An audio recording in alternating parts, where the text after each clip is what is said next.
আসসালামু আলাইকুম ওয়া রাহমাতুল্লাহি ওয়া বারাকাতুহু। সবাইকে স্বাগত জানাচ্ছি বাংলাদেশ হোমিওপ্যাথিক পরিষদের পক্ষ থেকে। প্রিয় উপস্থিতি, আপনারা জানেন আমরা প্রতি বুধবার বাংলাদেশ হোমিওপ্যাথিক পরিষদের কেন্দ্রীয় কমিটির পক্ষ থেকে আমাদের এই অনলাইন ভিত্তিক উচ্চতর প্রশিক্ষণ ক্লাসটি পরিচালনা করছি। আমাদের এই প্রোগ্রামটি আমরা আমাদের বাংলাদেশ হোমিওপ্যাথিক পরিষদের ফেসবুক পেজে সরাসরি আপনাদের জন্য পরবর্তীতে শোনার সুবিধার্থে লাইভ ট্রান্সমিশন করছি। ক্লাসে যদি কারো কোনো শুনতে অসুবিধা মনে করেন অথবা কোনো কারণে ক্লাস থেকে ডিসকানেক্টেড হয়ে যান বা কোনো কারণে আপনি পরবর্তীতে ক্লাসটি আবার শুনতে চাচ্ছেন, আপনারা আমাদের ফেসবুক পেজ থেকে এই আলোচনাটি পুনরায় শুনতে পারবেন ইনশাআল্লাহ। তো আমাদের নিয়মিতভাবে আলোচনা চলছে। আজকে চতুর্থ পর্বের আলোচনা চলবে case taking, remedy selection and follow up. এই বিষয়ের উপরে আজকে আলোচনা করবেন আমাদের প্রিয় শিক্ষক, বাংলাদেশ হোমিওপ্যাথিক পরিষদের সম্মানিত সভাপতি ডক্টর শেখ ফারুক ইলাহি স্যার। আমরা স্যারের জন্য দীর্ঘায়ুর দোয়া কামনা করছি, সুস্থতার দোয়া কামনা করছি আল্লাহ রাব্বুল আলামিনের দরবারে। উনি আমাদেরকে অত্যন্ত পরিশ্রম করে এবং অনেক সময় নিয়ে খুবই আন্তরিকতা এবং প্রাণবন্ত উপস্থাপনায় আমাদেরকে যে আলোচনাগুলো দিচ্ছেন, নিশ্চয়ই এই আলোচনাগুলো দিয়ে আমরা আমাদের আমাদের চেম্বারে আত্মমানবতার সেবায় এই অভিজ্ঞতা লাগাবো এবং তার জন্য আমরা সদকায়ে জারিয়ার একটা অংশ ওনার জন্য প্রেরণ করতে পারবো নিশ্চয়ই। তো আপনারা যারা আমাদের সাথে উপস্থিত আছেন, সবসময় যে কথাটা মনে করিয়ে দিই, আপনার জন্য বা আমার জন্য, আমাদের কারোর জন্যই যেন আমাদের অন্য যেই উপস্থিতি যারা আছেন তাদের আলোচনা শুনতে কোনো ধরনের ব্যাঘাত সৃষ্টি না হয় সেদিকে আমরা খেয়াল রাখবো। আমন্ত্রণ জানাচ্ছি আমাদের প্রিয় শিক্ষক অধ্যাপক ডক্টর শেখ ফারুক ইলাহি স্যারকে। Sir, please continue your presentation. Thank you. Thank you, Dr. Anwar Patwari, for your introduction. Dear audience, including our homeopathic practitioners, students, and other associates, Assalamu alaikum wa rahmatullahi wa barakatuhu. Good evening, Adab. We are starting our lecture, case taking, remedy selection, and follow-up.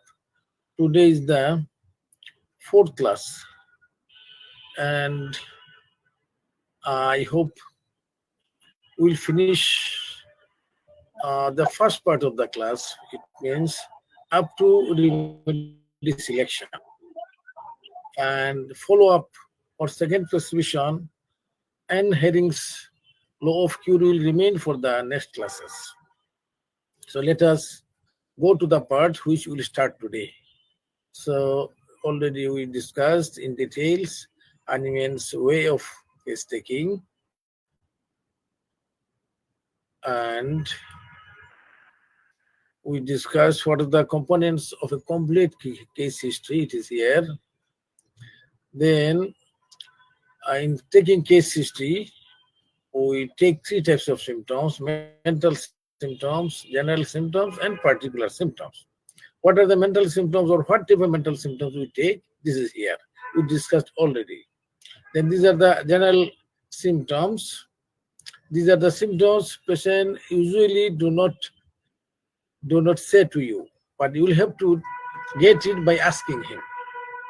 Then this is the particular symptoms for which usually the patient comes and he will enumerate his symptoms from here.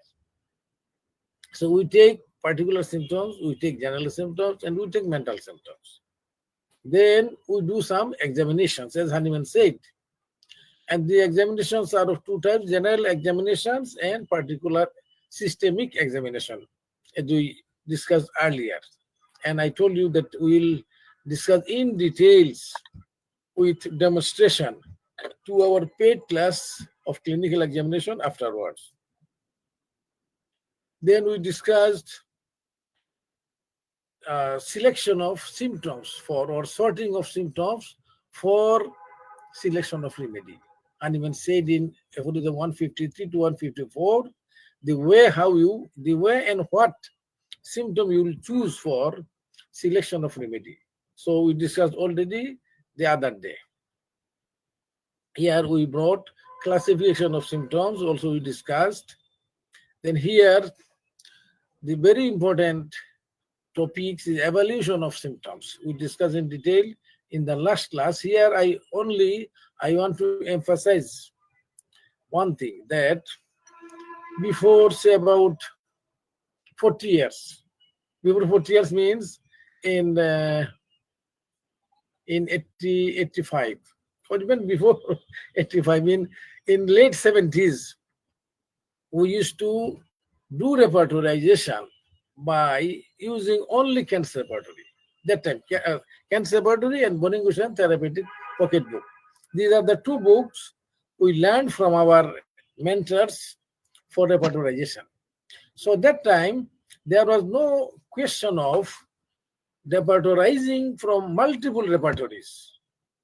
But nowadays, after advent of these computer programs, software of homeopathic repertory, we can repertorize a single case of patient from at least 20 repertories at a time. So I told you in the last class, there is a problem because in each repertory, there are different gradation. Say in Kent, he put 3 grades, first grade, second grade, third grade. Herring put 4 grades, first, second, third, fourth. And Bonning-Cushion put 5 grades, 1, 2, 3, 4, 5. Now how to take rubrics from different repertories with different grade? And there is a problem of computing and finding out your remedies by from the number of grades. So our homeopathic experts, they have simplified the thing. As I put it here, you see, they put one equation, of course by research, that Kent's first grade is equal to Herring's first grade and also equal to Bonning first grade. So in the first grade, all are same. Also in the second grade, Kent's second grade is equal to Herring's second grade. But for Bonning-Cushion, it is second and third grade of Bonning-Cushion. If you take Herring's Kent second grade and you want to take from Bonning-Cushion, you can take either 2 or 3. Then Kent's third grade equal to Herring third and fourth grade, and equal to Bonning-Cushion 4 and 5, fourth and fifth grade. Can put 3 grade. First grade is bold type letter. In the repertoire, you can find some medicines are printed in bold type. This is grade 1, first grade. Some remedies are printed in italics, in curved letter. This is grade 2, second grade. And some are in normal letters, Roman letters. These are third grade. In Herring, you will find he put the grade by 4 lines.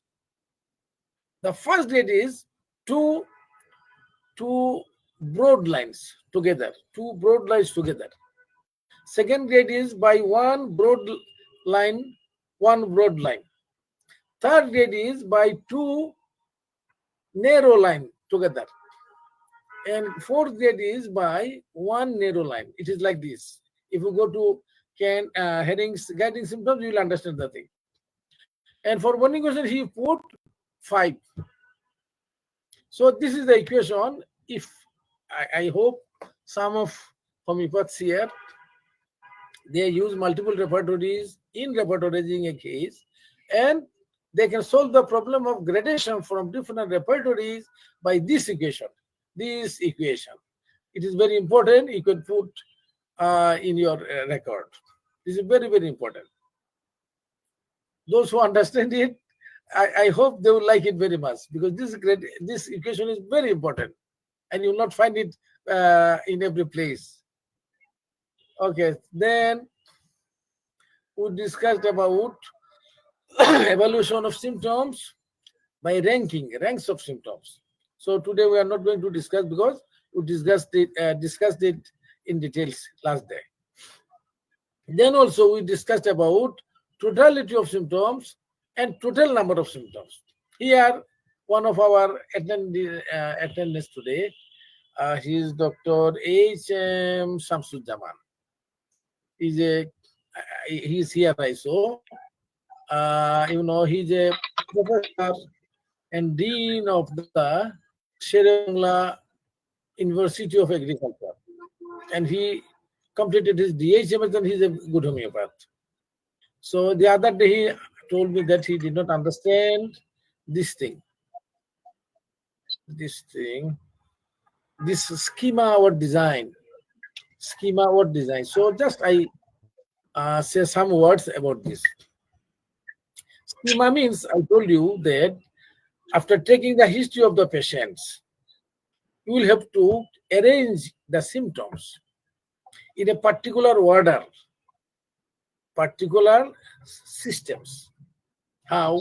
You put first mental symptoms, then you put general symptoms, then you write particular symptoms below, one below other, like this. Then again in the mental symptoms, there are sub-rank. I told you here. There are sub-ranks. You see, there is will symptom, intellect symptom, and memory symptom. Also, you arrange like this. Will symptom will be above intellect. Intellect will be above memory symptoms. Then down there is physical, general, then particular. So this is a design. Schema means design. It is made in such a way that you can find a picture of a remedy from this design. You see, as I said, if you want to know a person by his picture, what do you need? You need his face. Also, you need his hairstyle, maybe some spectacle. And you need also little bits of his body structure and maybe his foot also. But mostly you need face. So it is like this. If you see a picture without face, the whole body is there, but there is no face, you cannot know that this is Sheikh Farooq Alahi. You cannot know. Sometimes some person who knows Sheikh Farooq Alahi very well, from very close relation, he or she can understand, yes, this is this guy, because she knows particular features of other parts. But mostly, we need to know the face. Exactly when you want to select a remedy, particularly for a chronic case, you need to know the peculiar mental symptoms. This is like face of a person. This is like face of a case history design. That's why after taking the symptoms of the patient, you will have to arrange the symptom in such a way that you find the face of the person, then you find the face of the person means the general mental symptoms, then physical symptoms, then particular symptoms. And then only you can think, yes, this looks like lycopodium. Why? Because you found here that this guy is very much coward. He is afraid of dark, alone. When he's alone in the dark, he's afraid. And you will find that he's a man who is miser. He does not want to spend money. Then he has some sort of dominating character, particularly in his house. Then in the general, you find, yes, this guy is little bit warm, sensitive, and he likes food very much. But when he takes food, only by little food, he becomes full. This is called easy satiety. Then you find he likes sweet, he likes warm food. So you think that this is going to be the picture of lycopodium. Then in the food also you find the other symptoms like this. So this is called a schema or design, so that you can identify the picture of some remedy. As you need to put the parts of a person in order from head to foot to know who he is. So I hope I have explained it well so that you understood what this thing, schema or design or order means. Now let us go to the parts which we will discuss today. Today our topic is selection of homeopathic remedy. We have already taken the history. We have done sorting of symptoms. We have examined the patient, general and physical, and then we have made a schema, or we have arranged the symptoms in such a way that mental symptoms above, then general symptoms, then particular symptom. Now we will select from this picture, from this totality of symptoms. Now this selection can be done by two ways. One is directly by your ample knowledge or wide knowledge of materia medica. If you know the symptom picture of say about 300 remedies, yes, most of the case from these 300 commoner medicines, you can compare the picture of your patient with some of the picture of these 300 medicines. And you can know directly which medicine this patient needs, which is the simillimum from your knowledge of materia medica. Just you are looking at the picture. Oh, this man, his mental symptom is this. He is warm sensitive. He likes water or not, and then what are his desire and aversion, and how his particular symptoms with modalities. Then you know, yes, this is costicum. Why costicum? Because you found in the patient, just for example, I'm telling you, for example, you found in the patient that patient is very much afraid of dark, very much afraid of dog. Oh, again, at the same time, he's very much sympathetic to others. You see? Then in the general, you found he's very cold sensitive, but he likes or he gets better by wet weather. It's a very good symptom of costicum. He is better by wet weather. The Rastox, Tuza, they are worse in wet weather, but costicum, he likes wet weather. Then you find in his desire and aversion, he likes salt very much. He likes meat, particularly the smoked meat, kebab, very much. And he does not like at all sweet. Okay. Then in the, say, he is an arthritic patient, you found in the food that his knee became, or his joint became contracted like this. His ligaments are contracted and his muscles are emaciated.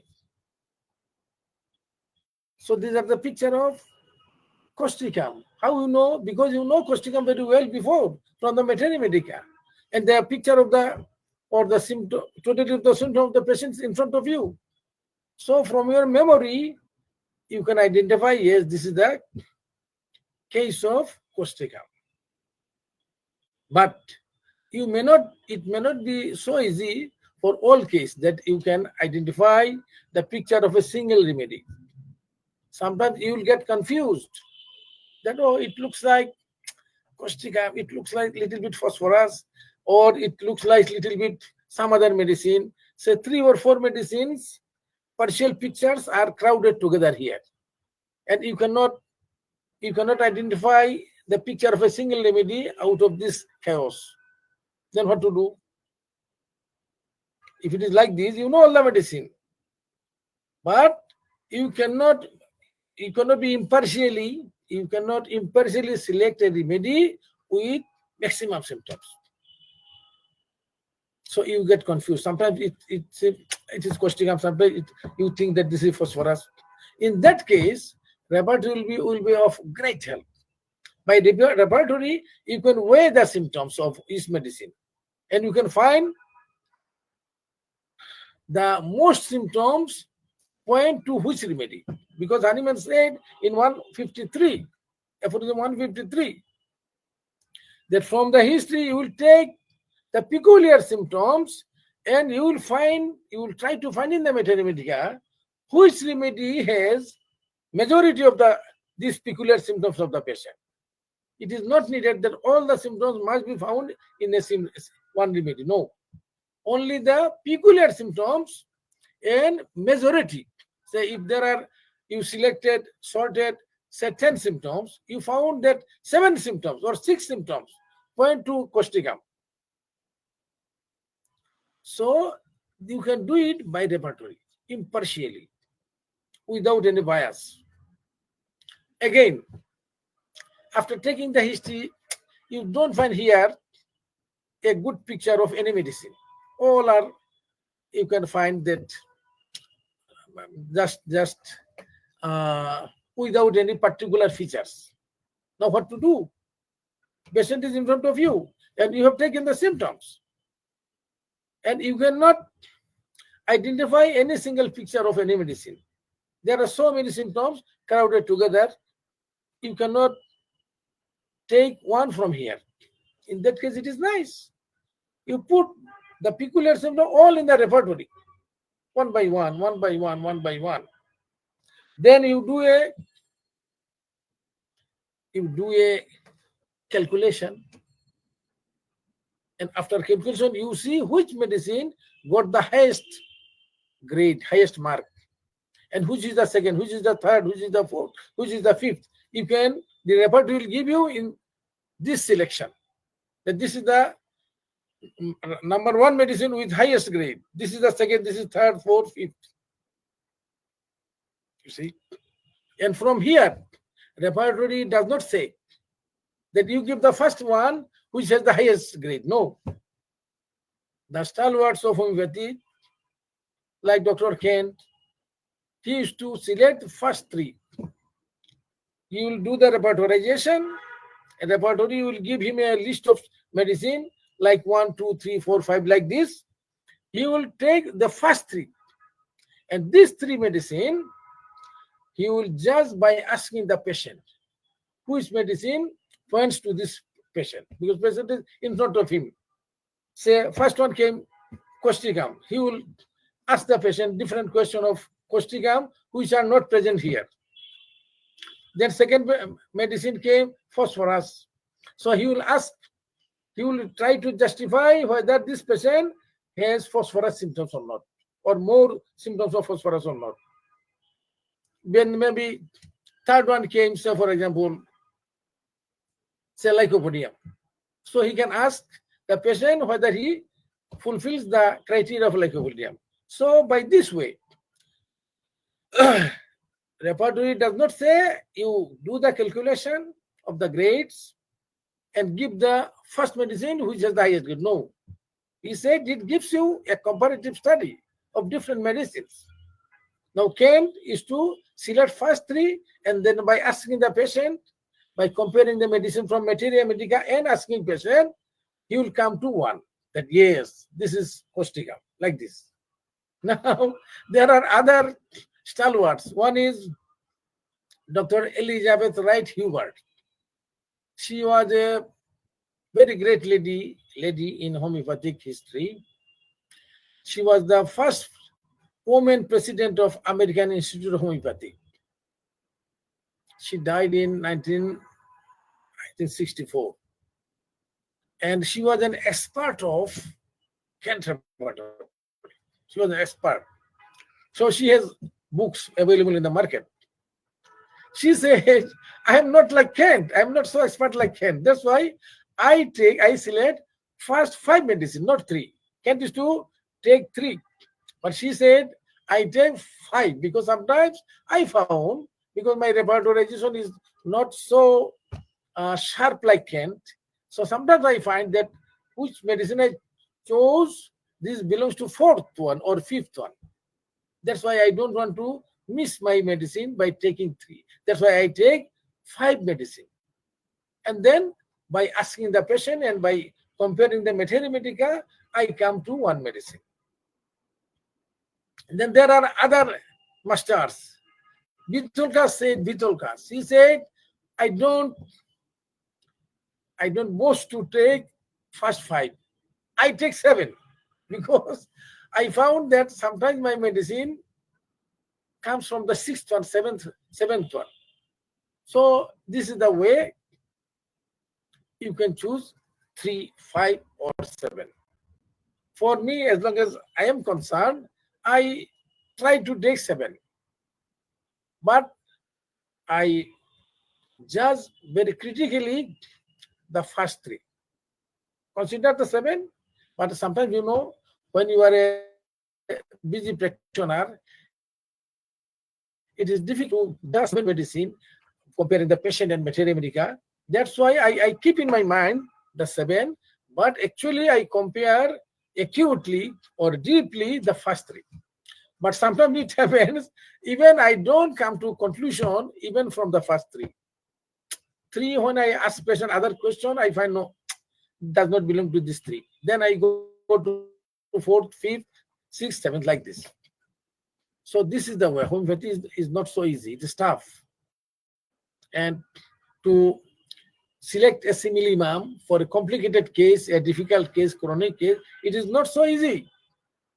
And if you say, oh, I don't need materia medica, repertory. Materia medica is enough. No, you are a fool. You are boasting, empty boasting. Because Hahnemann himself, you see, Hahnemann proved all the remedies he had in his hand. All the remedies, 99 remedies. Still, he needed repertory. He employed 2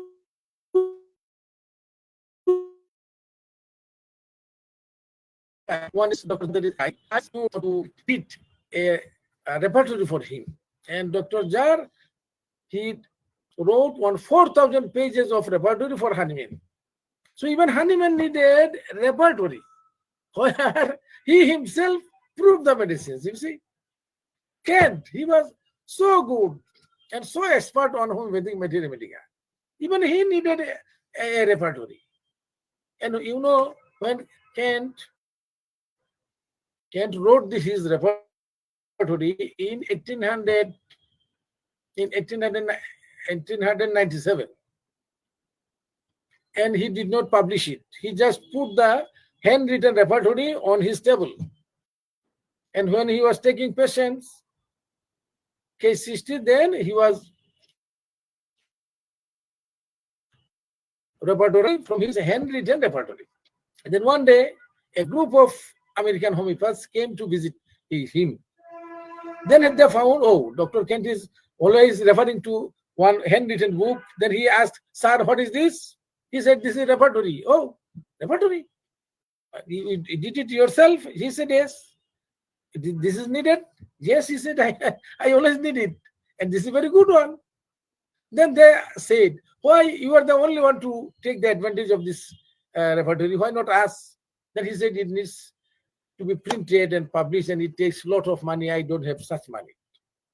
How much? They calculated it needs $9,000.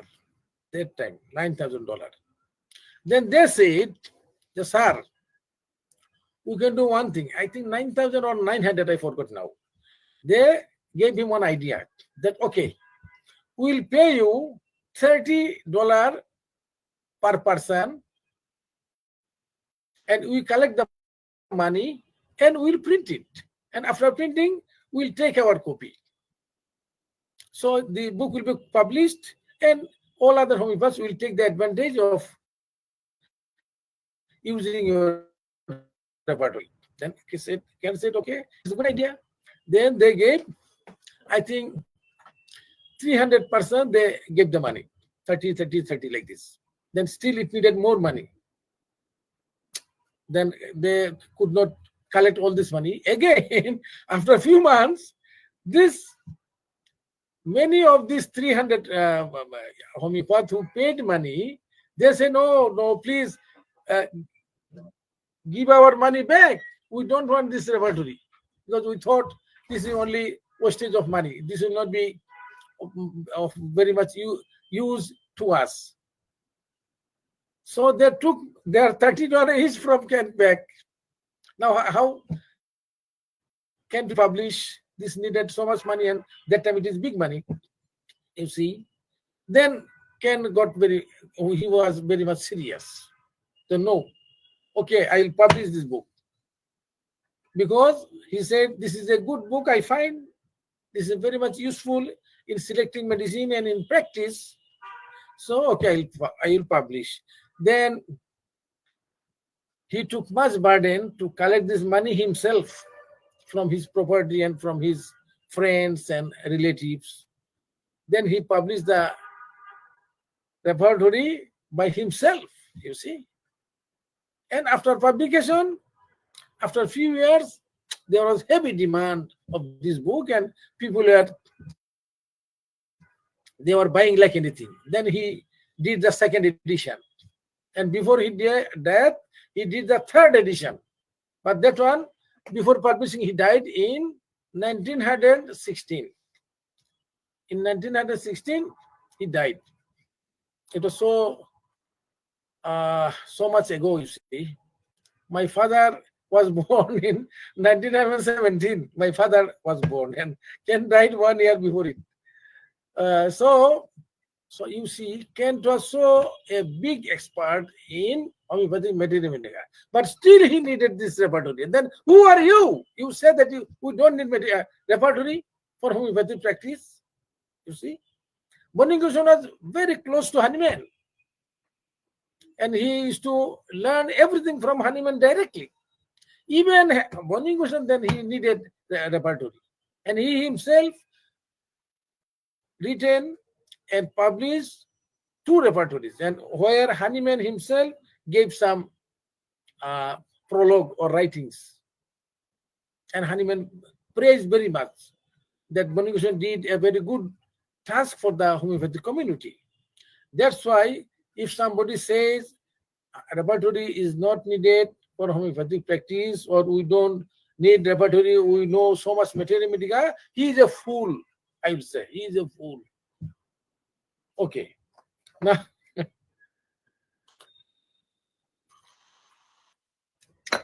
sorry for my comment if it hurt somebody, but only I emphasized that if you need good homeopathic practice and good selection of homeopathic remedy, not often, but many times you need repertory help. Repertory is like a tool, like a machine. So if you know how to use it well, then it will give you good feedback. But if you learn it imperfectly, then you will get bad result from it. This is not the problem of repertory, this is the problem of you. In 1978, I was in second year DHMS. I was a student of the college. Then, by the time I studied organon, philosophy, material medical like this, then I found this repertory. That time I did not know what is this. Then some senior, a good homeopath, I asked him that, can you say something about repertory? He said, which class do you study? I told you this second year. No. Okay, wait for fourth year. No, I don't want to wait for fourth year. I want to know it now. And he was annoyed with me. Then I went to a mentor. Then that mentor, he was good one. He discussed in details about repertory. Then I was very much interested. Then I asked him, how can I learn it? He said, you will have to study first all the rubrics, either you understand or not, just study all the rubrics. And Kent wrote before the repertory, that time in the book it was like this. I don't know now in Kent's repertory they write this thing or not. Kent wrote how to use his repertory. This is the way, this is the style, this is the technique he wrote in some paragraphs. So this mentor told me that you study these paragraphs first. Then you will know the structure of this repertory and how to use it. And after study, you come to me, then I'll discuss with you more. So this is the way I started studying repertory. Then I bought one Kent repertory from the market, you see. Then one of my guru, that guru, he was against repertory like anything. He saw repertory in my hand. Then he was very much angry with me. Oh, when is this book you bought? This is your book? I do, yes. When you bought it? I do, yes, only say a few months back. Hey, I don't know. Oh. So I must tell you that I bought this book. I just bought it and I am just reading. He said, no, sell this book again. Why? He said, it is not that you will be guided in the wrong path if you study repertory. You need to learn mathematics only. Then I asked him, don't you use repertory? He said, no, never. You see, I have a big practice. And I do it for my knowledge of mathematics. Then I got confused. Oh, see, he's a big homeopath. And he was a big practitioner, of course. And he said like this. Then I had more than one mentor, you know. I have a big mentor. I told you somewhere, I think. Dr. Jain Kanjilal. He was a big homeopath of India. And he was my mentor, alhamdulillah. He liked me very, very much. And he used to tell me, if you get any confusion, contact with me. Then that time I used to write letter to him. And he used to give answer by letter only. There was no mobile or something like that. So I wrote to him that I bought this repertory, and my Bangladeshi mentor, he scolded me. That's why I bought it. And he said to sell it again. Then what is your opinion? He said, no. Your mentor is wrong.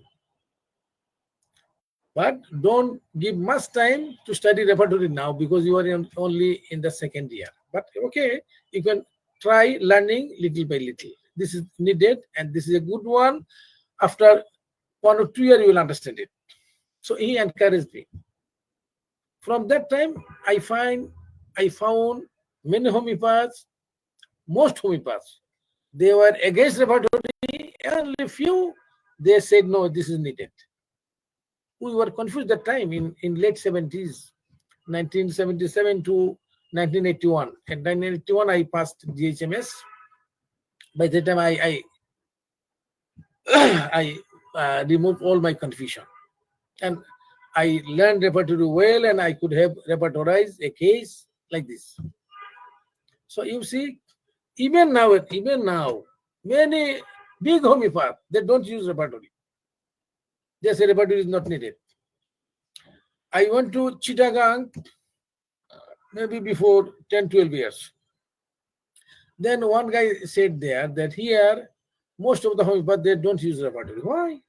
Chittagong is a big city and it is the hub of homeopathy, and there are very learned homeopaths. He said, no, you will find. Then I wondered about the clinics of homeopathic doctor, and I found it true that most of them, they don't use repertory. But alhamdulillah, thanks God, nowadays I found repertory has gained trust with young homeopathic doctors.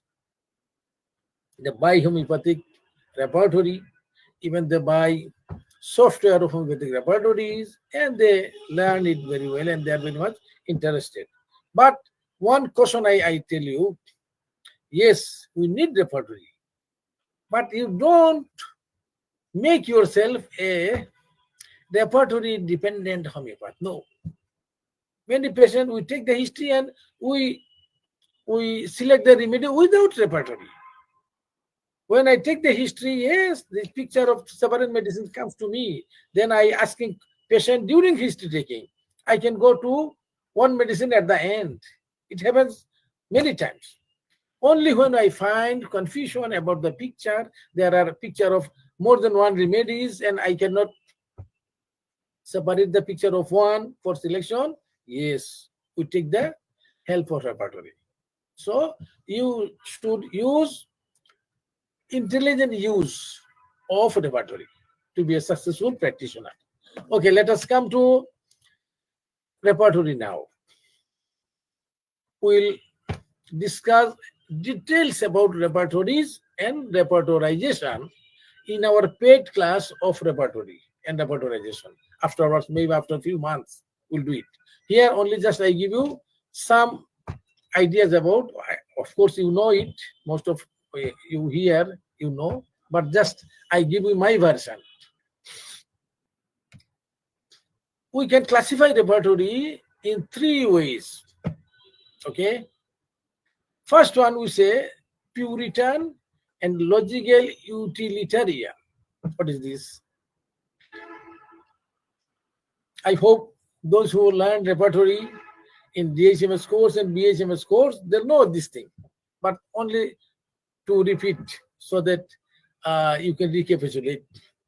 So repertories can be classified into 2: Puritan repertories and logical utilitarian repertories. What is this? Puritan repertories are the repertories where the rubrics are written as the same version of the patient.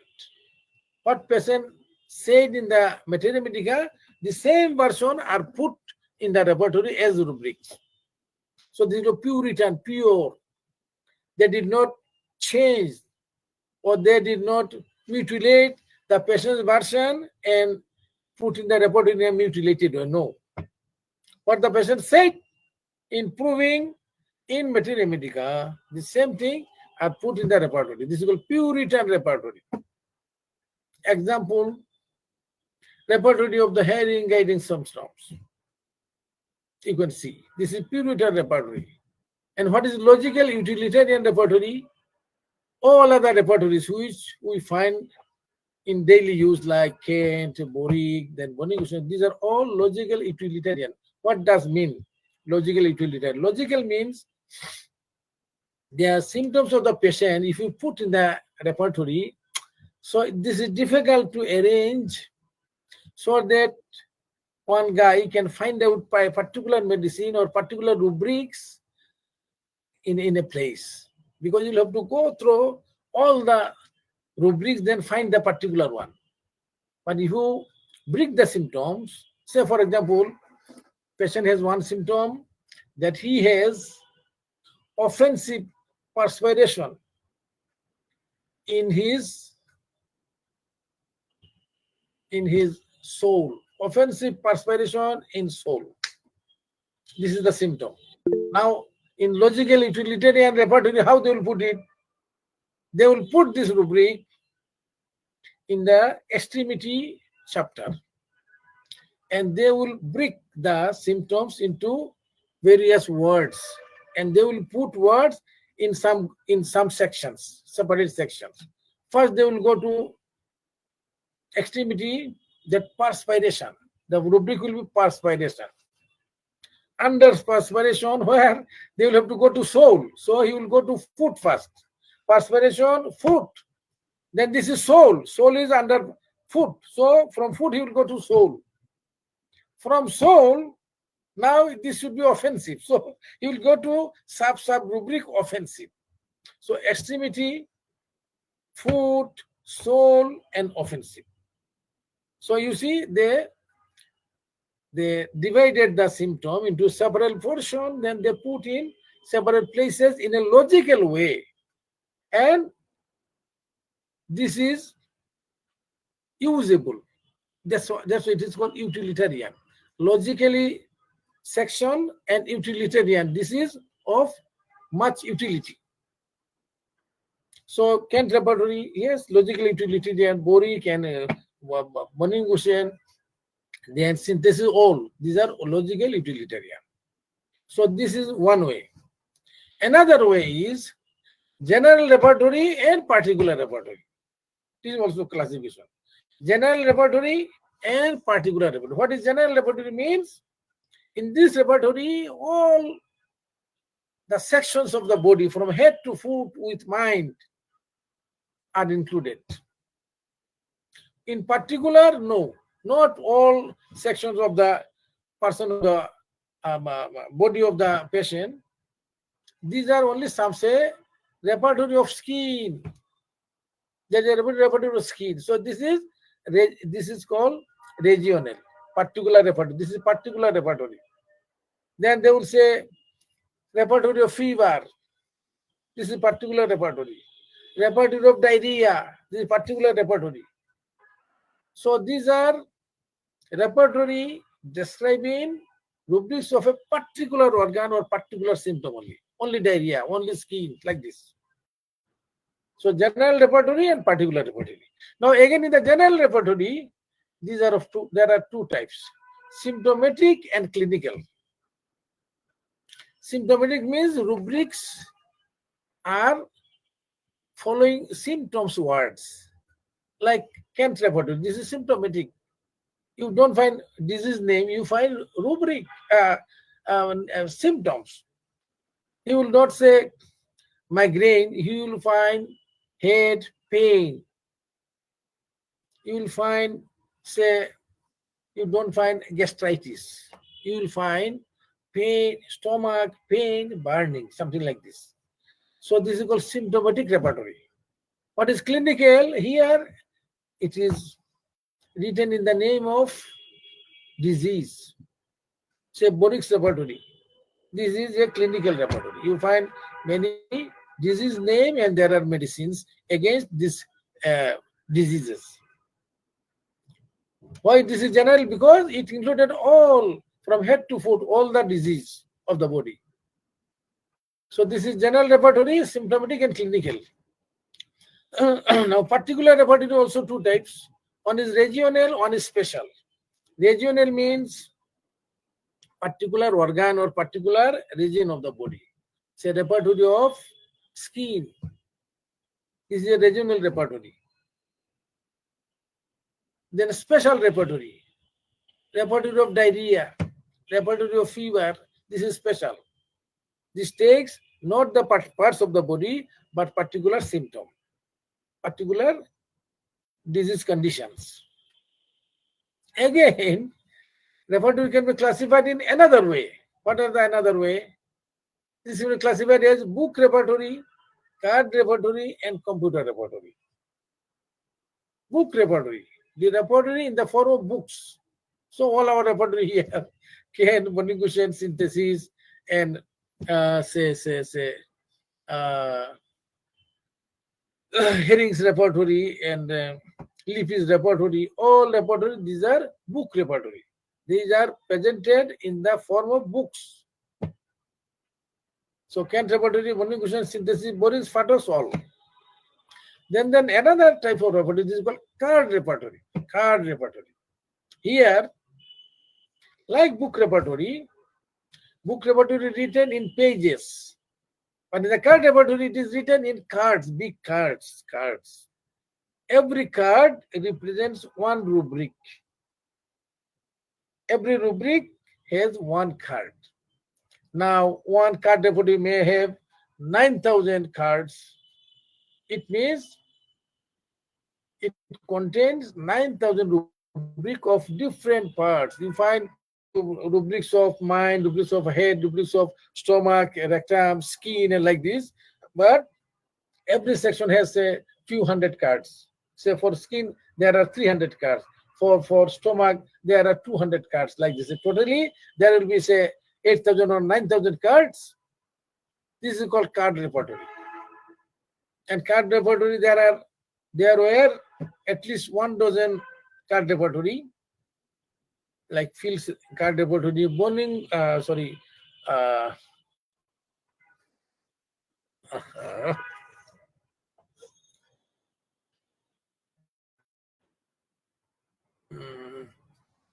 Garancy's repertory. Then the most useful one and best one we can say, this is Kishore's card repertory. This is Dr. Jugal Kishore's card repertory. Jugal Kishore, he was a big homeopath of India. He was the president of Homai.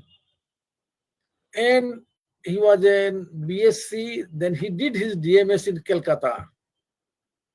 And his teacher was Dr. B.K. Sarkar. And B.K. Sarkar was very much praising the genius of Dr.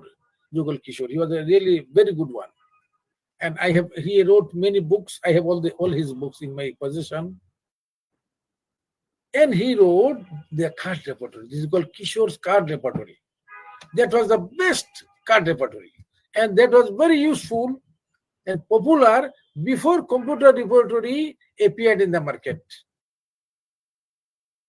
And maybe in Bangladesh, I was the first one who bought Kishore's card repertory in 1979.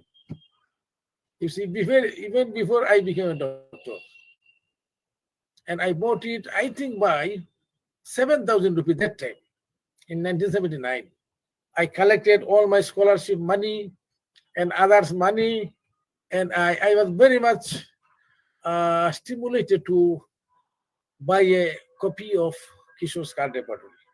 And when this box of card repertory came from Bijan Publishers to my address in my medical college, I was just jumping with happiness.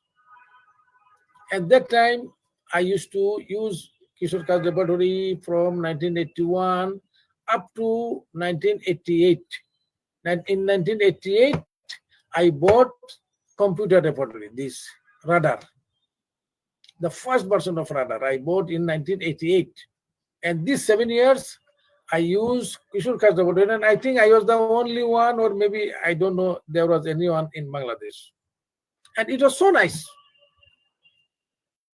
And this Kishore card repertory, there are, foramens, spores in the card. And each spore has a number. And this number represents one medicine. Now, you take the history of the patient, you do the sorting of symptoms, and you sorted, say, 7 symptoms. Okay. Now, for these 7 symptoms, there are 7 rubrics. So you take out the rubric cards from the card box. And this 7-1 you arrange in such a way that first there will be mental rubrics, then general, then particular. Then, like playing cards, you in your table, you take all the 7 and then put it against light, and you see. You will find that there is one puncture, one foramen appears through and through. It means all the 7 cards is the same foramen. So you take it in front of you that this foramen has which number? Say it is 341. Now there is another book where it says which number indicates which medicine. You find 341, oh, this is caustic up. So this is caustic up. So it is like this. I am not going in details now. It was very nice. Just you take the history of the patient, you do sorting of the symptoms, and take out the card from the card box and just put in the like this and see against the light. Oh, this is caustic up. This is like this like this. Then in 1988, I heard that there is a computer program, repertory software. Its name is RADAR, R-A-D-A-R. You know the abbreviation? RADAR means Rapid Aid to Drug Aimed Research. So in brief, this is RADAR. Rapid Aid. Aid means a companion, A-I-D-E. Rapid Aid to Drug Aimed Research. Then I bought it by $1,000 in 1988. But that time I had a lot of money. I was abroad and doing a big job. So it was very easy for me. I bought it. But I could not use it maybe 6 months to 1 year. I cannot. So I asked Radar Company. They belong to not Bijan afterwards. That time it was in Belgium. In Belgium, Archibald. I asked them that I cannot use it. How to use it? You must train me. They said, you come to Belgium and we will give you 15 days training. How is that? I bought the thing by $1,000 and now I'll come to Belgium spending several $1,000. How is that? They said, there is no other way. Then with much difficulty, I took help of many computer experts. That time it was all floppy disk, 32 floppy disks, not one single, what is this?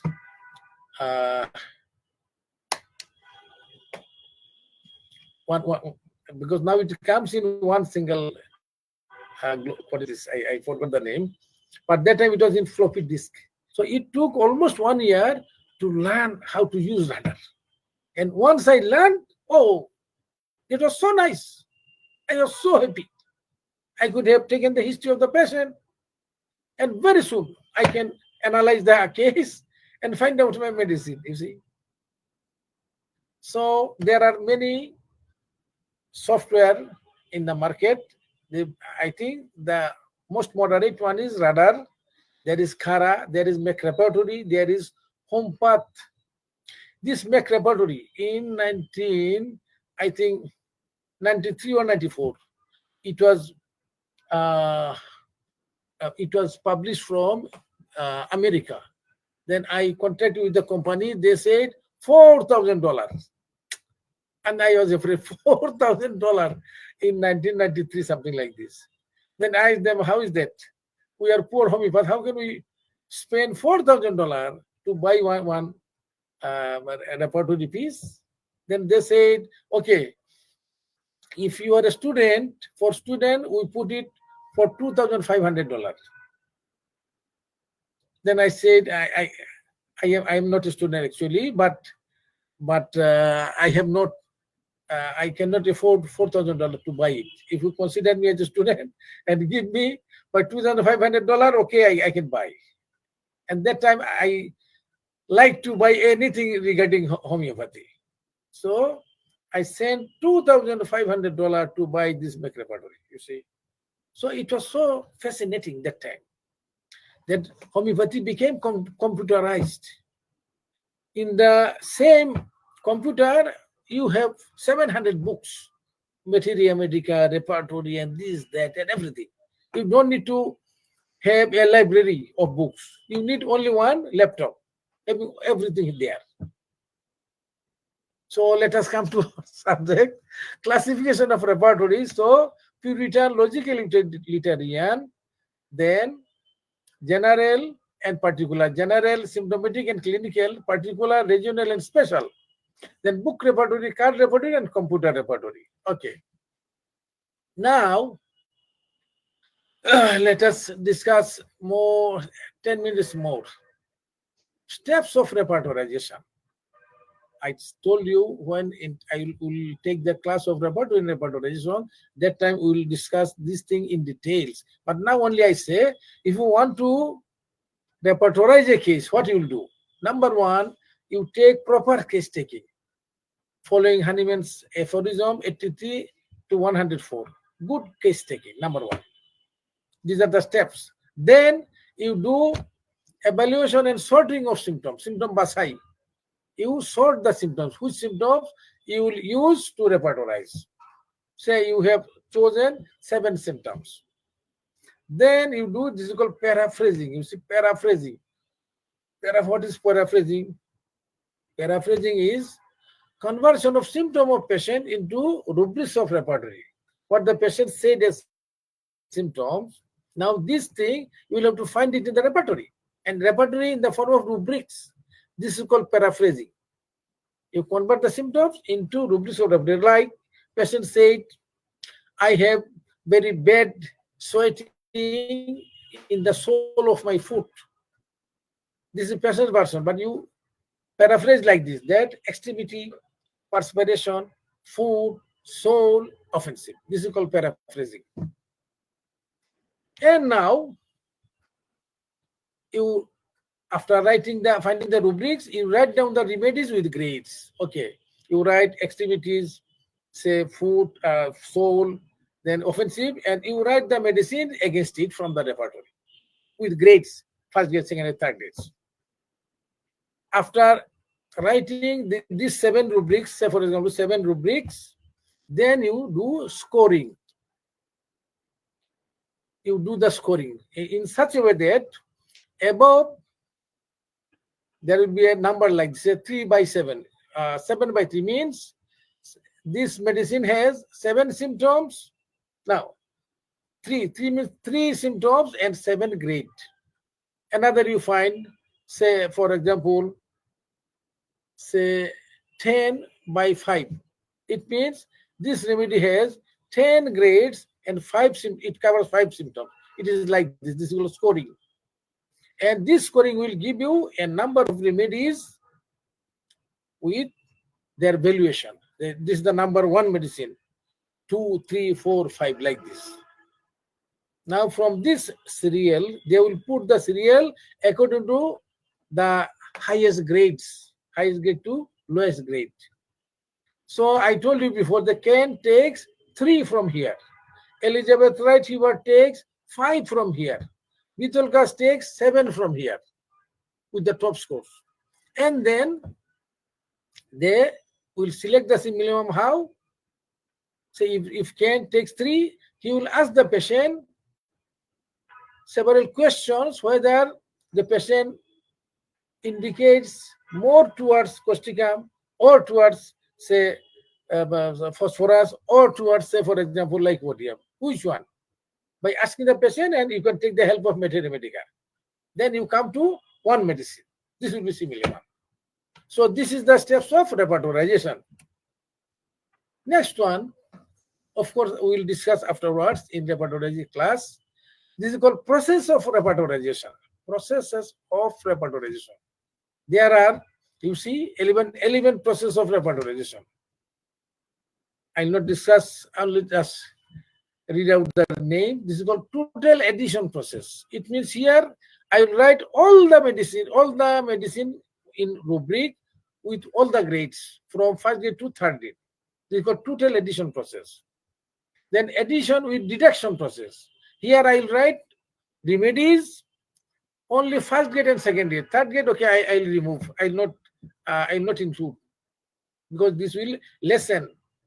This will reduce my work. This is called addition with deduction process. Then addition with elimination process. Then addition with deduction and elimination process. Then general subtraction process. Subtraction with deduction process. Subtraction with rearrangement of symptoms.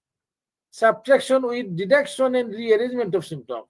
Fingering process, card process, computer process. So before even card repertory wish to come up to fingering process.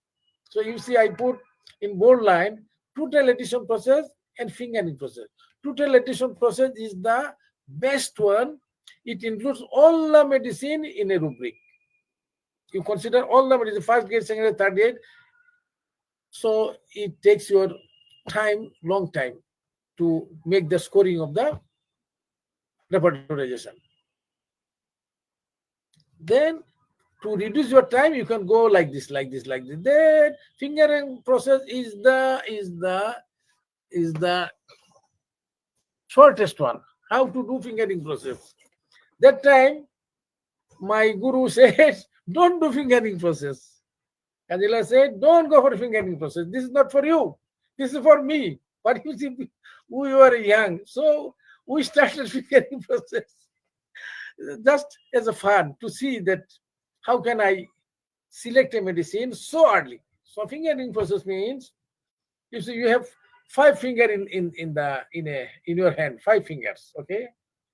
So for fingering process, you will sort only 5 symptoms, 5 most important symptoms of the patient. Say 2 mental, 1 general, 2 particular, something like this. 5 most important symptoms. So first one, you take a mental symptom. What is this? Say, for example, fear of dog. So you find out from the repertory, fear of dog, and you put your finger like this, 1 finger. Then you find another one. That say, for example, he's dominating. You put another finger in dominating in the rubric. This page contains dominating rubric. Then you take a general. What? The patient likes very much sweet. Okay, put your 3rd finger in sweet. Then put another one. That patient is averse to bathing. He does not take bath. Okay, put another 4th finger here. Then you take the particular symptom. What is this? The patient has, say, for example, skin disease. He has eruption between thighs, or eruption between thighs and scrotum. You put this finger here. You see, 5 finger in 5 places of repertory. And now you can see the rubric here like this. Oh, in the mental you find, yes, this is for example, this is petroleum. He is very much forgetful or something like this. For petroleum, here you see no petroleum, but it seems like a podium.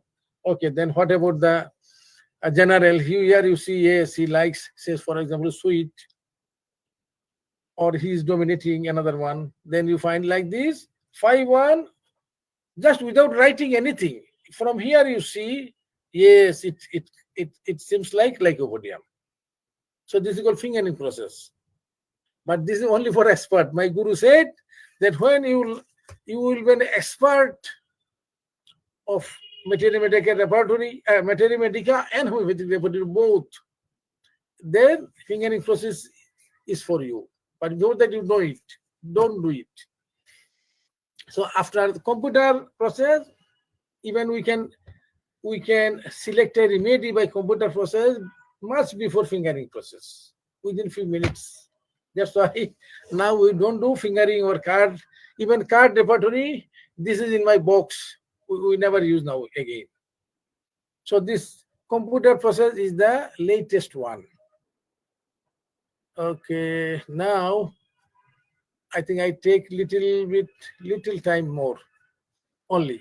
Now, okay, I selected the medicine. Say this is, say causticum is my selected medicine, causticum. Now the question comes, in which potency I will give? If it is 50 millismol, okay, there is no problem. You give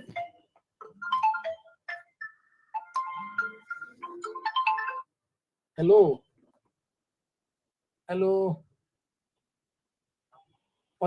আমি একটা online lecture দিচ্ছি, আমি phone করবো আপনাকে একটু পরে। ওকে, কালকে বলবো, বিকালে আসেন, পাবেন আমাকে বিকাল এই যে 4:30 থেকে রাত 8:30। ওকে, জি, সালাম আলাইকুম। Sorry.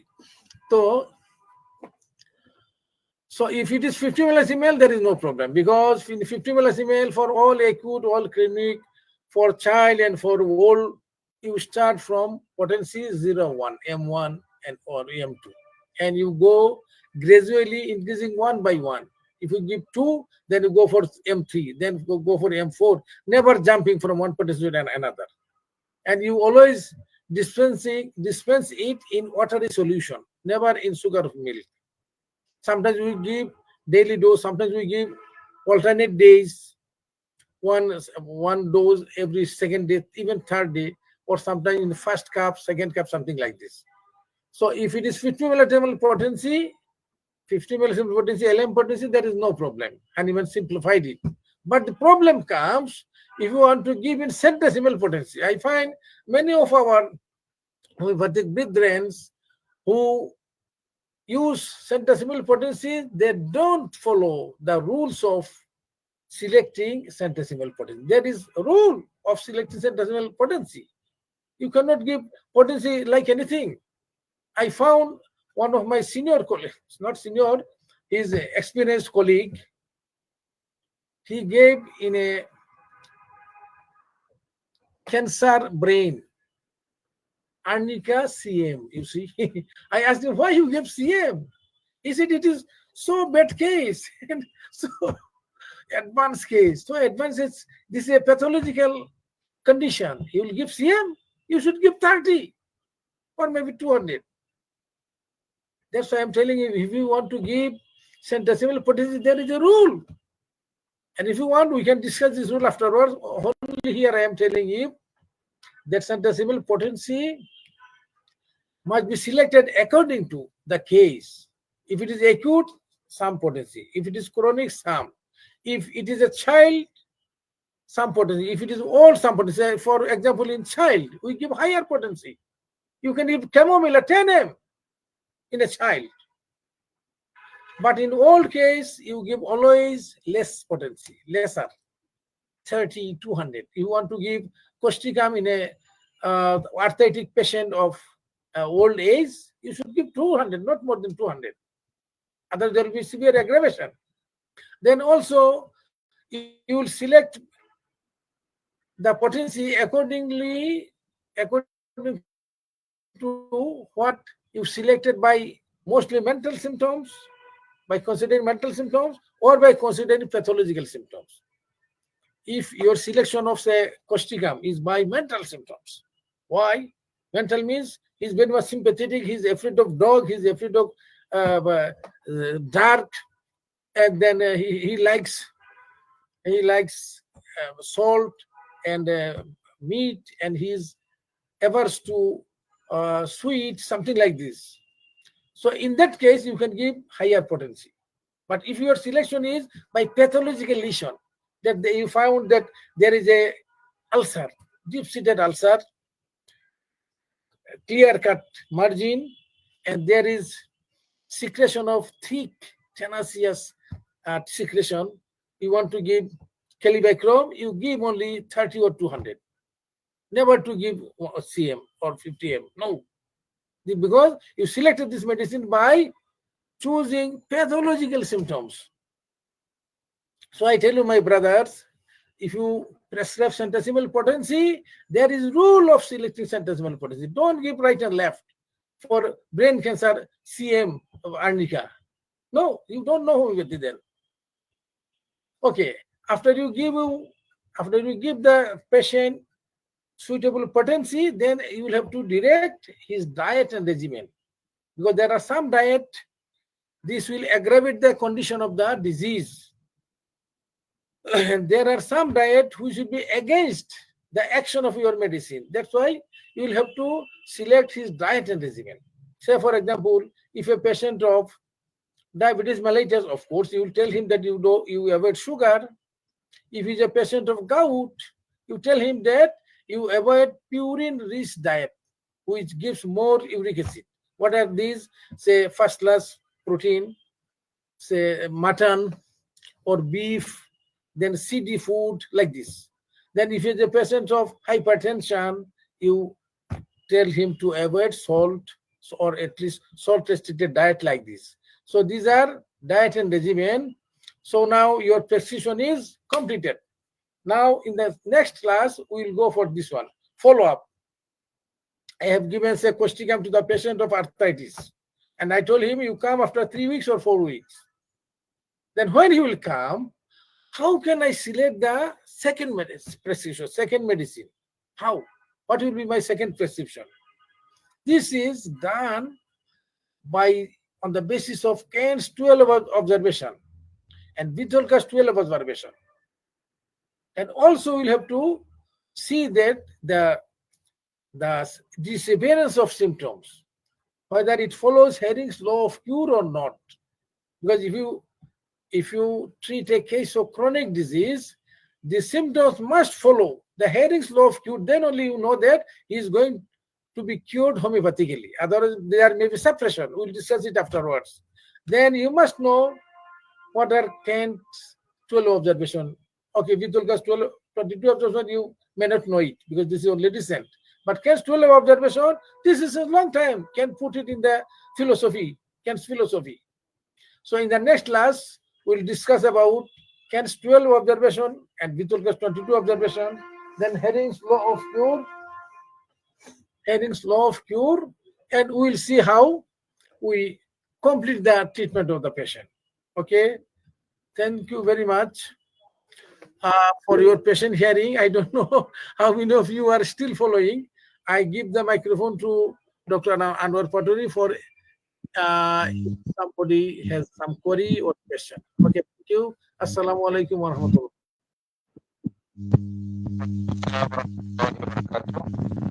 Thank you very much, sir, for your excellent presentation.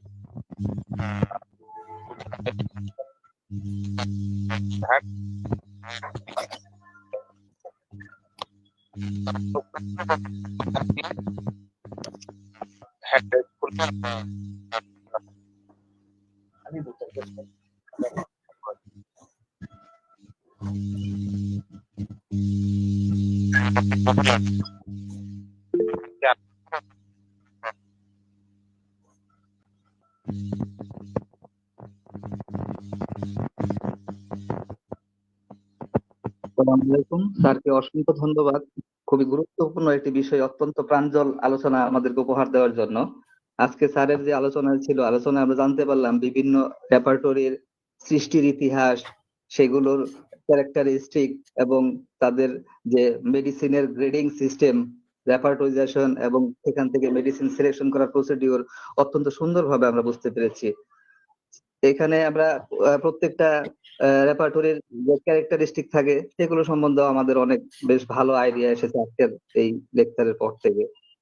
আর প্রত্যেকটা সৃষ্টির পিছনে যে কি কতটা হারকিউলিস পরিশ্রম থাকে, আমাদের কেন্ট রেপার্টরি যেটা আমাদের এখন বর্তমান সময়ে কতটা সহযোগী হয়েছে ওষুধ সিলেকশনের ক্ষেত্রে, যা বলার অপেক্ষা রাখে না। অথচ এই রেপার্টরি লিখতে কি পরিমাণ হারকিউলিস পরিশ্রম করতে হয়েছে কেন্ট সাহেবকে। এবং শুধু তাই নয়, এই রেপার্টরি ছাপানোর জন্য $9,000 তাকে একাই পে করতে হয়েছে। 200 জন ডাক্তার যারা আমাদেরই হোমিওপ্যাথির মধ্যে ডাক্তার, তারা কমিটমেন্ট করেও মাত্র $30 করে পার পার্সন সেটাও তারা দেয়নি, যা খুবই দুঃখজনক, কলঙ্কের একটা ইতিহাস হয়ে থাকবে। যাক, স্যারকে আমি একটু জানতে চাচ্ছি স্যার, এই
সামনাসামনি তো করা, মানে প্রশংসা বাহিরে আমি কোনো শব্দ খুঁজে পাচ্ছি না যে কিভাবে প্রশংসা করব।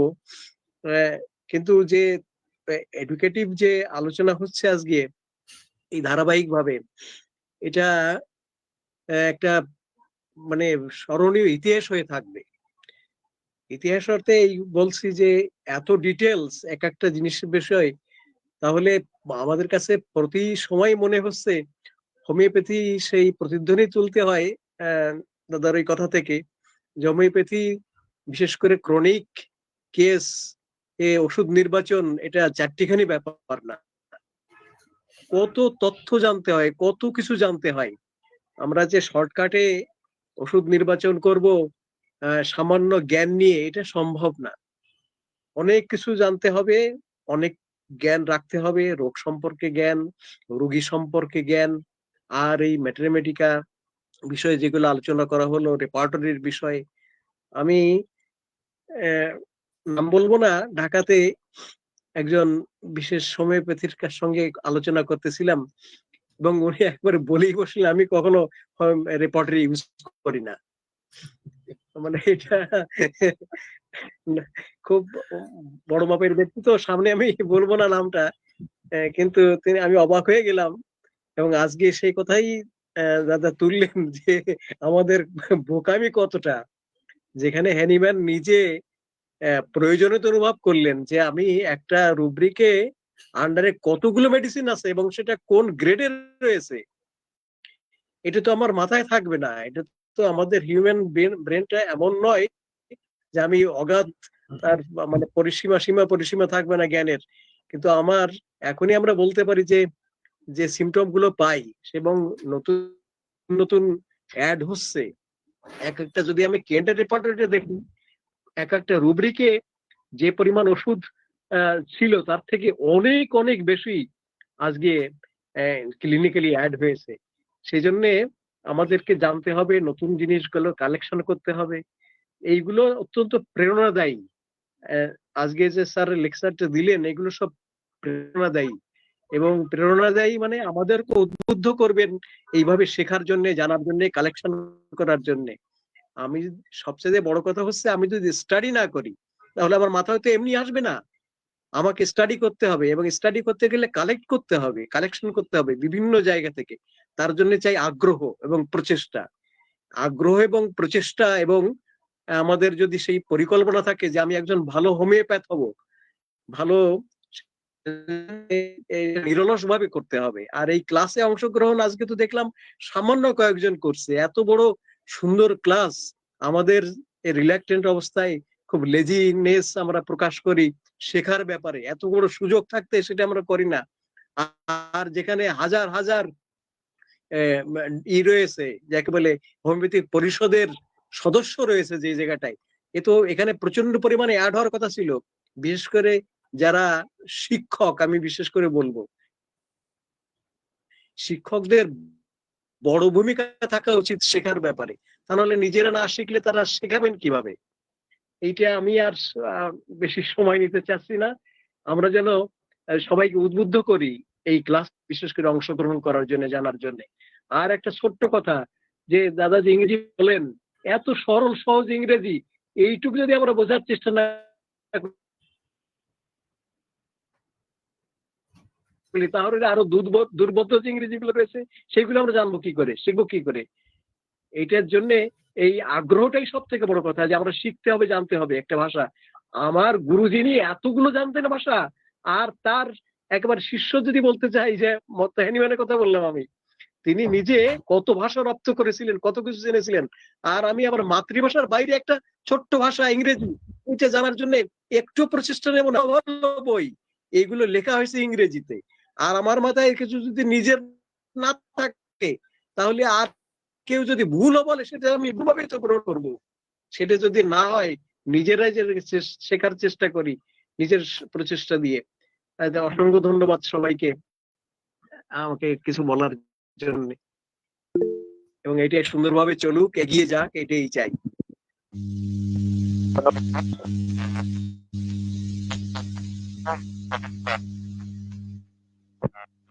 আপনার কথাটা সব মানে অস্পষ্ট হয়ে গেল কেন আজকে পাটোয়ারি দাদার?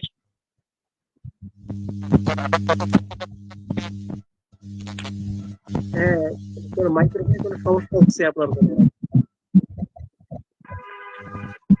আচ্ছা, আমি একজন ডক্টর মোহাম্মদ শহীদুল্লাহ সাহেবকে আমি দেখতে পাচ্ছি এখানে। আমি একটু ইন্ট্রোডিউস করতে চাই। দেখেন, আমাদের এখানে কিন্তু অনেক পার্টিসিপেন্ট আছেন, পরিচয় দেন না, কিন্তু আমার মনে হয় আমাদের স্বার্থেই তাদের পরিচয় জানা উচিত, এবং এটা অন্যদেরকে এনকারেজ করবে। আমাদের এখানে কিন্তু কয়েকজন পিএইচডি হোল্ডার বিশ্ববিদ্যালয়ের শিক্ষক আছেন, যারা হোমিওপ্যাথিক ডাক্তার, তারা ডিএইচএমএস করা। এর মধ্যে একজন হলে যে ডক্টর মোহাম্মদ শহীদুল্লাহ, উনি মাইক্রোবায়োলজিতে পিএইচডি, এবং আপনার এই যে নটরডাম বিশ্ববিদ্যালয়ের মাইক্রোবায়োলজি ডিপার্টমেন্টের চেয়ারম্যান এবং অধ্যাপক। তিনি ডিএইচএমএস করছেন এবং অত্যন্ত উৎসাহী হোমিওপ্যাথির ব্যাপারে। তো আমার মনে হয় যে আমি ডক্টর মোহাম্মদ শহীদুল সাহেবকে আনমিউট করে আমাদের দর্শকদের উদ্দেশ্যে কিছু বলার জন্য অনুরোধ করছি। ওনারা এনকারেজ হোক। ধন্যবাদ। জি স্যার, ডক্টর শহীদুল কবির, ডক্টর মোহাম্মদ শহীদুল কবির, আপনার স্যার আপনার মাইকটি আনমিউট করে আপনার মন্তব্যটি করবেন প্লিজ।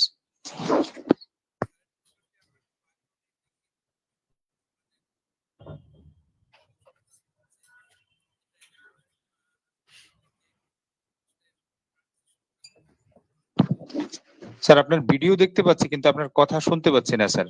প্লিজ মাইকটি মিউট করা আছে কিনা দেখবেন একটু।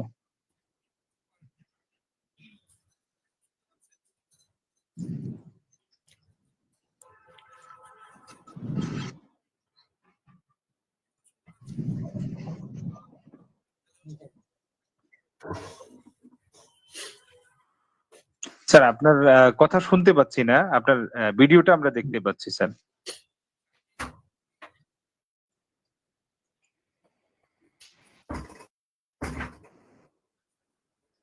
আচ্ছা, এখানে আমি আর একটু বলে রাখি, আরেকজন স্যার। বিশ্ববিদ্যালয়ের শিক্ষক আছেন, তিনিও পিএইচডি, তিনিও ডিএসএমএস, এবং তিনি হলেন শেরে বাংলা, ঢাকার শেরে বাংলা কৃষি বিশ্ববিদ্যালয়ের অধ্যাপক ও ডিন, সিনিয়র অধ্যাপক। তিনি ডিএসএমএস পাস এবং তিনি হোমিওপ্যাথিক ব্যাপারে অত্যন্ত ইন্টারেস্টেড এবং তিনি প্র্যাকটিশনার। উনি আমাদের লেকচারে থাকেন। আমি লেকচারের প্রথম দিকে দেখেছি, যদি এখনো থেকে দেখেন আপনিও কিছু বলার জন্য আপনাকে অনুরোধ করছি। ডক্টর শহীদুল কবির সাহেব প্রথমে বলেন। আসসালামু আলাইকুম, আমার কথা কি শুনতে পাচ্ছেন? হ্যাঁ, শোনা যাচ্ছে। জি জি, ধন্যবাদ। আপনাদের এই প্রোগ্রাম খুবই আসলে আমাদের জন্য উপকারী, এবং প্রথম দিকে আমরা দেখেছি যে খুব বেশি পার্টিসিপেন্ট ছিলেন, এখন একটু সংখ্যা কমে গেছে। তো আমার পার্সোনাল অবজারভেশন যেটা, অন্যরা বললেন যে এখানে কিভাবে বেশি মানুষ উপকৃত হতে পারে। আপনি অনেক কষ্ট করছেন, শ্রম দিচ্ছেন, এই জিনিসগুলো যদি রেকর্ড করা যায়, ধরেন প্রথমবার যারা আসলো তারা তো মানে বিনা পয়সায় দেখছে, কিন্তু রেকর্ডেডটা যখন আর্কাইভ করা হবে, সেটা যেমন জর্জ ভিতল কাছের আছে যে এরকম আপনার একটা সিরিজ থাকে, সেখানে তারা যে কোনো সময় তাদের সুবিধাজনক সময়ে তারা একটু দেখতে পারে, দেখার পরে কিছু এক্সারসাইজ থাকে, সেগুলোর মাধ্যমে তারা সেটা কমপ্লিট করে। তো যদি এরকম কোনো উদ্যোগ না হয়, তাতে আমার মনে হয় এই মানে সমিতিরও, আপনার যে সোসাইটিরও একটু ইনকাম বাড়তে পারে, আপনার অন্যান্য দিকেও একটু মানে ভালো অবস্থার দিকে যেতে পারে। আর যখন বেশি ফ্রি থাকে আগ্রহটা কম থাকে, যখন মেম্বারশিপের ইস্যু থাকে তখন লোকজন একটু সিরিয়াস হয়, হতে পারে একটা নমিনাল ফি। যাই হোক, এটাই আমার বক্তব্য আর কি। ধন্যবাদ আপনাকে। ডক্টর পাটোয়ারি এই প্রসঙ্গে কিছু বলুন। জি ধন্যবাদ আপনাকে স্যার। আমরা এই বিষয়ে উদ্যোগ নিয়েছি, আমাদের ইউটিউব চ্যানেল আছে, সেখানে আমরা সেটাকে রাখার চেষ্টা করি। এছাড়া আমাদের বাংলাদেশ হোমিওপ্যাথিক পরিষদের যে ফেসবুক পেজটা আছে, একই সাথে এই লেকচারটি আমরা এখানে যারা সরাসরি অংশগ্রহণ করতে চান তারাও পারেন, এবং আমাদের ওই ফেসবুক ট্রান্সমিশনটা হয়, লাইভ ট্রান্সমিশন হয়, সেখানেও দেখতে পারে এবং সেটা আমাদের টাইম লাইনে থাকে, ওখান থেকে দেখতে পারে। আর স্যার যেটা বললেন, আমরা আসলে হোমিওপ্যাথদের স্বার্থে এবং আমরা আসলে ফ্রি দিয়ে রেখেছি এবং ফ্রিতেই তারা এই লেকচার গুলো দেখতে পারে। আমাদের স্যার যেটা বলেছেন যে ফিসাবিলিল্লাহ, কারণ এটাকে আমরা আসলে ওইভাবে পেমেন্ট সিস্টেমে নিয়ে আসা অথবা এখান থেকে ইনকাম জেনারেট করার আমরা আসলে কোনো প্রসিডিউর এখন পর্যন্ত রাখিনি। তবে আমরা সামনে যে আমাদের ক্লিনিক্যাল এক্সামিনেশন এবং আমাদের রেপার্টরির কোর্স যেটা স্যার ডিজাইন করেছেন, সেটাকে আমরা পেমেন্ট দিয়েই করানোর চেষ্টা আছে আমাদের, এবং সাংগঠনিক সিদ্ধান্ত হয়েছে নিশ্চয়ই আমরা আফটার ঈদ এই কোর্সটি চালু করব এবং সেখানে আমরা হচ্ছে যে এই কাজগুলো রেকর্ডে রেখে পরবর্তীতে হয়তো আমাদের লাইভ কোর্সে যারা অংশগ্রহণ করবে তারা তো পেমেন্ট দিয়ে অবশ্যই করবে, পরবর্তীতে কেউ যদি সেই কোর্সে অংশগ্রহণ করতে চায়, রেকর্ডেড কোর্সগুলো আমরা তাদের কাছে হয়তো সেল করার একটা উদ্যোগ নেব এবং সেটা নিয়ে আমরা একটা স্ট্রং কমিটি করে আমরা উদ্যোগ নিচ্ছি, সাংগঠনিক সিদ্ধান্ত নিচ্ছি। জি ডক্টর মৃণাল উনি হ্যান্ড রেজ করেছেন অনেক আগে। ডক্টর মৃণাল কান্তিনাথ, আপনার মাইকটি আনমিউট করে প্রশ্ন বা মন্তব্যটি করবেন। স্যার আসসালামু আলাইকুম। স্যার ওয়ালাইকুম আসসালাম। জি, আমরা শুনতে পাচ্ছি। স্যারের আলোচনা সবসময় শুনে আসতেছি, অসাধারণ। আর নতুন কিছু বলার নেই, অনেকেই বলেছেন। শুধু স্যারের দীর্ঘায়ু এবং সুস্বাস্থ্য এবং দীর্ঘায়ু কামনা করি। স্যার, আমার একটা জিনিস জানা ছিল, রেপার্টরিতে যখন লক্ষণগুলো দিয়ে যখন আমরা ওষুধ গুলা পাই, তখন সেখানে তো মানে কতগুলা পয়েন্টের ভিত্তিতে একটা সিরিজ মানে সিরিয়ালি অনেকগুলো ওষুধ দেখায় যে এত পয়েন্টে এই ওষুধটা সবার আগে, ফার্স্ট পজিশনে, সেকেন্ড পজিশনে, থার্ড পজিশনে, এভাবে তো অনেকগুলো ওষুধ থাকে। সেখান থেকে এই মেডিসিনটা আমরা কিভাবে করব, সিলেক্ট করব? হ্যাঁ, ধন্যবাদ আপনাকে। আমি আমার লেকচারেই বলছি, আপনি বোধহয় খেয়াল করেননি যে এটা রেপার্টরি করার প্রসেসের মধ্যে আছে। যে আপনি যখন ওই স্কোরিং, এটা বলে স্কোরিং করে যখন আপনি এই যে সিরিয়াল মানের ক্রম অনুযায়ী সিরিয়াল পেয়ে গেলেন অনেকগুলা মেডিসিন, এর কেন্টে প্রথম 3টে কনসিডার করতেন। এলিজাবেথ রাইট হিউবার্ট 5টার কথা বলছেন, বিতুলকা 7টার কথা বলছেন। আপনি 5টা নেন, অসুবিধা নাই। এই 5টা নিয়ে তখন আপনি এই 5টা মেডিসিন সম্বন্ধে আপনার জানা থাকতে হবে। এই জন্য যারা রেপার্টরি ভালো জানে কিন্তু মেটেরিয়ামেটি কিন্তু দুর্বল, এরা কিন্তু ভালো রেপার্টরি ব্যবহার করতে পারেন না। এই জন্য আপনার মেটেরিয়ামেটিকে তো আপনার সবল থাকতে হবে, তাইলে আপনার রেপার্টরির কাজ দেবে। এই যে দেখেন, আপনি রেপার্টরি আপনাকে শুধু ওই 5টা মেডিসিন সিলেক্ট করে দিল, এরপর কিন্তু আর দিচ্ছেন আপনাকে। এর বাকিটা আপনি হেঁটে যেতে হবে মেটেরিয়ামেটিকের জুতা পা দিয়ে। এই 5টা মেডিসিনের কোনটা হবে, একটা হবে, সেটার জন্য আপনাকে মেটেরিয়ামেটের জ্ঞান মাথায় থাকতে হবে। এবং রোগী আপনার সামনে আছে, আপনি রোগীকে ওই মেডিসিন ধরে ডিসকাস করবেন তার এই লক্ষণগুলা, তার কমপ্লিমেন্টারি লক্ষণ আছে কিনা এই মেডিসিনের পক্ষে, নাকি আমি বললাম না দেখি কোষ্টিকামের পেশেন্ট না ফসফরাসের পেশেন্ট, আপনি রোগীকে জিজ্ঞেস করে ফার্দার আরো মানে কি বলবো, মানে যা সহযোগী লক্ষণ জিজ্ঞেস করে আপনি নির্ধারণ করবেন।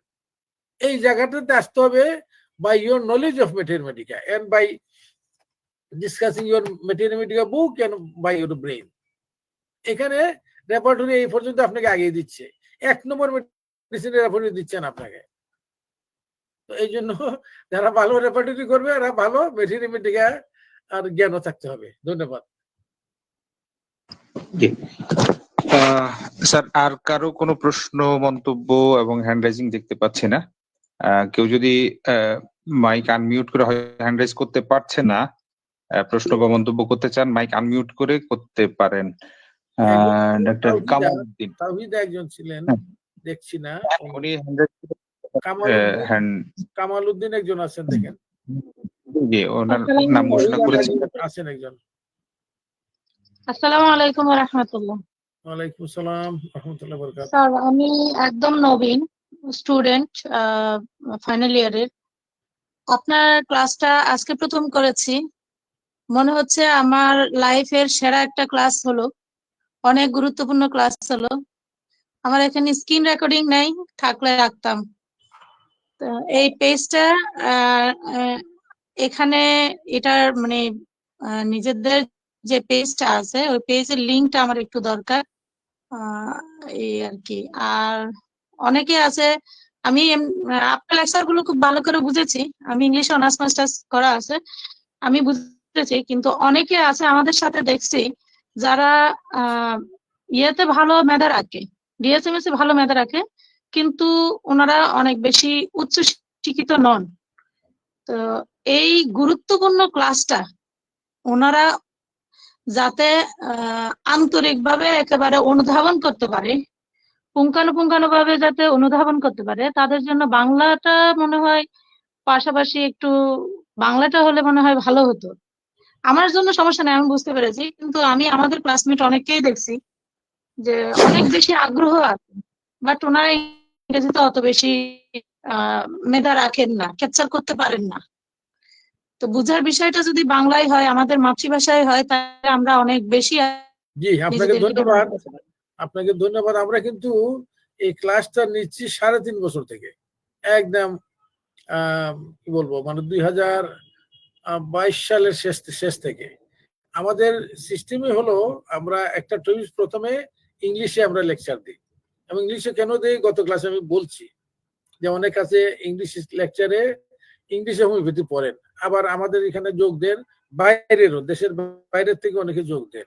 এই জন্য আমরা চাই যে ইংলিশ একটা প্রেজেন্টেশন আমাদের দেশে আমরা কিভাবে কি চিন্তা করি এরকম একটা আমরা মানে পরিচিতি রাখি। আর একই ক্লাস আমরা ইংলিশের পরে আমরা বাংলাতে দিই, যাতে করে যারা আমাদের অন্যান্য হোমিওপ্যাথ আছেন যারা ইংরেজিতে হয়তো কিছুটা দুর্বল, তারাও এই ক্লাসটার পুরোপুরি বেনিফিট পান। কাজে এটা আমাদের রুটিন, আমরা করি। ধন্যবাদ আপনাকে।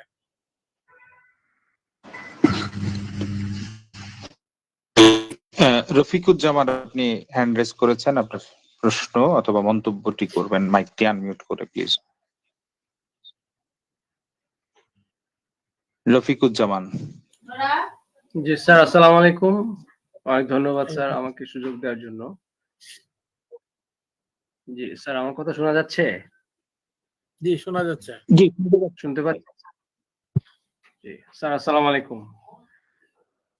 স্যারকে অনেক ধন্যবাদ। তো আমি আসলে যে প্রশ্নটা করতে চাচ্ছিলাম, যে সামনে যে এই পেইড কোর্স গুলো আসবে সেটাতে মানে ক্লিনিক্যাল কোর্সটাতে কিংবা ক্লিনিক্যাল বিষয়টাতে ফিজিক্যালি স্যারের সাথে থেকে কিছু নলেজ গ্যাদার করার সুযোগ থাকবে কিনা, এটা জানার জন্য। আচ্ছা, এটা হলো যে আমরা আগে করাতাম, আমরা অফলাইনে ক্লাস করাতাম। অফলাইনের অসুবিধাটা হলো, মনে করেন যারা ঢাকার বা ঢাকার কাছাকাছি ওরা আসতে পারে, কিন্তু যারা দূরের, কেউ দিনাজপুর আছে, কেউ কক্সবাজার আছে, ওনারা ক্লাসটা করতে পারেন না বা করার জন্য অনেক দূরে ট্রাভেল করে আসতে হয়। এই জন্য আমরা এই যে বর্তমান যুগের এই যে সায়েন্টিফিক এই যে কমিউনিকেশনের আমরা সুযোগটা নিচ্ছি, যে আমরা অনলাইন ক্লাস নিচ্ছি, যাতে করে দূর দূরান্ত থেকে অনেকে ঘরে বসেই এই ক্লাসটার স্বাদ নিতে পারেন। এতে একটু লস হয় যে আপনি সরাসরি সামনে থেকে হাত দিয়ে এই যে এক্সামিনেশন গুলো দেখাবো, এটা দেখার যে ধারটা, এই ধারটা কিছু কম পাচ্ছেন আপনি, কিন্তু এর মাধ্যমে কিন্তু বেশিরভাগ লোক যারা দূরে থাকে তারও অ্যাটেন্ড করার সুযোগ পাচ্ছে। নতুবা দেখা যাবে যে যারা ঢাকাতে আছে তারাই শুধু এই ক্লাসটার বেনিফিট পাচ্ছে, দূরের এরা পাচ্ছে না। এই জন্য আমরা অনলাইনে নিব, যদি সম্ভব হয় কখনো, বা এরকম চিন্তা আমরা কখনো করিনি, যে কিছু ক্লাস হয়তো সবাইকে আমরা বললাম যে ঢাকায় এসে 3 দিন থাকবেন, 3 দিন আমরা একদম ইন্টেন্সিভ সকাল সন্ধ্যা পর্যন্ত ওইগুলা সরাসরি দেখাবো, এমন চিন্তা ভাবনা এখনো নাই। এটা পরে করা যেতে পারে। আপাতত অনলাইনে যা দেখাবো আমরা মোটামুটি এতেই মানে আমার মনে হবে আর কি। ধন্যবাদ। জি, আশা করি ইনশাআল্লাহ অনলাইনেই আমরা প্রেজেন্টেশনটা এমন ভাবে দেওয়ার চেষ্টা করব যেন সর্বোচ্চ উপকারটা সেখান থেকে পাওয়া যায়। আর স্যার যেটা বললেন যে যদি কখনো আমরা প্রয়োজন মনে করি যে না আমরা টানা হয়তো 3 দিন কয়েকটা সেশন ভাগ করে আপনাদেরকে সরাসরি এই প্রশিক্ষণের আওতায় আনা যায়, আমরা সেটা পরবর্তীতে চিন্তা ভাবনা করে ইনশাআল্লাহ দেখব।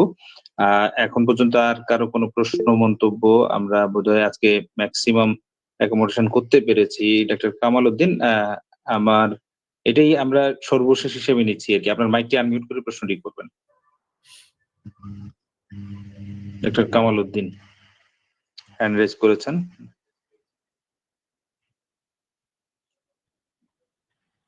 প্লিজ আপনার মাইকটি আনমিউট করবেন।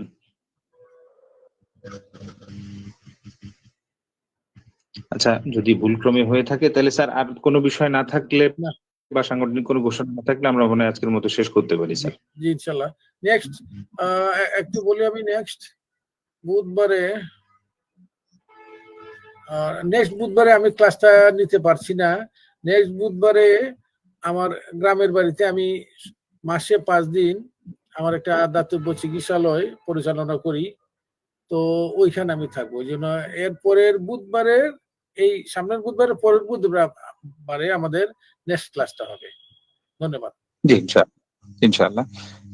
সবাইকে আন্তরিক ধন্যবাদ জানাচ্ছি শেষ পর্যন্ত ক্লাসে উপস্থিত থেকে আপনাদের এই প্রাণবন্ত অংশগ্রহণে আমাদের ক্লাসটাকে সমৃদ্ধ করেছেন, এবং স্যারের জন্য দোয়া করি অনেক রাত পর্যন্ত এবং অনেক প্রিপারেশন নিয়ে ক্লাসটা স্যার আমাদের সামনে নিয়ে আসেন।